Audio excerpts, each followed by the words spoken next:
This is a quote by the FDA's Deputy Commissioner for Food, Michael Taylor. He says, "We simply do not have the information to vouch for the safety of many of these chemicals," talking about additives. This should make people think twice about the food they eat. As I said, many people have no clue what is in their food or drinks they consume throughout the day. It doesn't matter if it's fast food or boxed foods from the grocery store, neither is safe. People should be significantly more aware of what they put in their stomach on a day-to-day basis. I am here today to persuade everyone on what is considered healthy and unhealthy and what the FDA is really about. Some cases of obesity, cancer, diabetes, and other health issues are genetic and some people can't help. On the other hand, a lot of these issues are a result of malnutrition and uneducated people about the word healthy. Everyone should want to know how to take care of their body in the proper way. I am well educated when it comes to knowing what to put in my body. Doing simple things such as reading nutrition labels, taking nutrition classes, and reading magazines and articles has helped me achieve this. There are 3 points I'm going to persuade you all on today. First is how food additives are unhealthy and why to stay away from them. Second is why some prescription drugs shouldn't be on the market. And third is why to make smarter and healthy choices based off these findings. Now that everyone knows the purpose of my speech, I will now move on to my first main point, which is how food additives are unhealthy and why to stay away from them. Food additives are in almost anything that isn't naturally grown. All the boxed food you see at the store, as well as all of your favorite candy, has some sort of secret ingredient or ingredients that you have no idea about unless you are well educated on this subject. Additives are added to preserve freshness, make it taste better, or have the illusion of supplying nutrients, in which it really doesn't. Some common items that contain these are granola bars, cereal, energy drinks, sports drinks, and frozen lunch, dinners, and breakfast foods. The FDA was formed long ago, and when it started there was only about 800 additives. Today the estimate is around 9,000. Americans get more than half their daily meals from some sort of processed food, which is a big issue. Some of the most common additives are aspartame, nitrites, nitrates, benzoates, and sulfites. These all have the potential to be carcinogens. And recently there was a number of people who reported allergic reactions, vomiting, and diarrhea from a certain frozen chicken product called corn. Also, there have been people suffering from intestinal tract disorders and other health problems from these additives.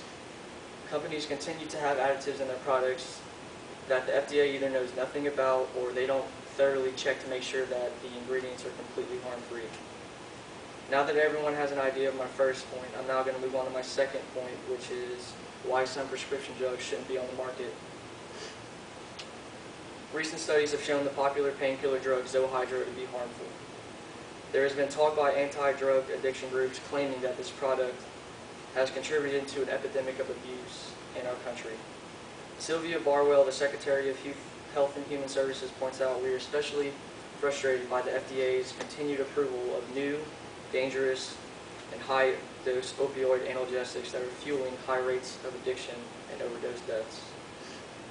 The drug is designed to release medication over a slow period of time, but unfortunately that is not how it is used. Zohydro is available in doses as high as 50 milligrams, which is an overwhelming amount and way too much to be taken at one time. It contains opioids, which alters brain function and makes you more susceptible to addiction. People take it for a few weeks and develop a tolerance for it. This causes them to want more of the drug, so they achieve that same euphoric feeling that they normally experience. When deprived, withdrawal symptoms can be severe. Drugs like this are rarely available to almost anyone, and only 2% of people actually use the drug for what it's intended to be used for, which is to relieve chronic pain. Now that you know my second point, I will now move on to my third and final point, which is how to make smarter choices based off these findings. Keep fast food in very light moderation. Every fast food chain is constantly fighting the battle between having quality and healthy ingredients, as well as having cheap prices at the same time. Not only does fast food make you grow in places you don't want to grow, but they also literally don't go bad. Compared to normal fruits and veggies, something such as McDonald's fries and burgers look the same months and years down the road compared to the day they were actually made. This means the food isn't broken down properly in our digestive system, and that's something that should scare us very much. These fast food items are known to contain ingredients found in shaving cream, soap, silly putty, roofs, concrete, and so on. Choose foods with few ingredients when reading a nutrition label. The more ingredients something has, the worse it is for you. People aren't even able to pronounce some of the names that some of these processed food contains. Stick to items in which you know everything it is made of, such as growing your own produce, for example. That way you don't have to worry about whether or not the FDA is involved and worry about if something is harmful or not.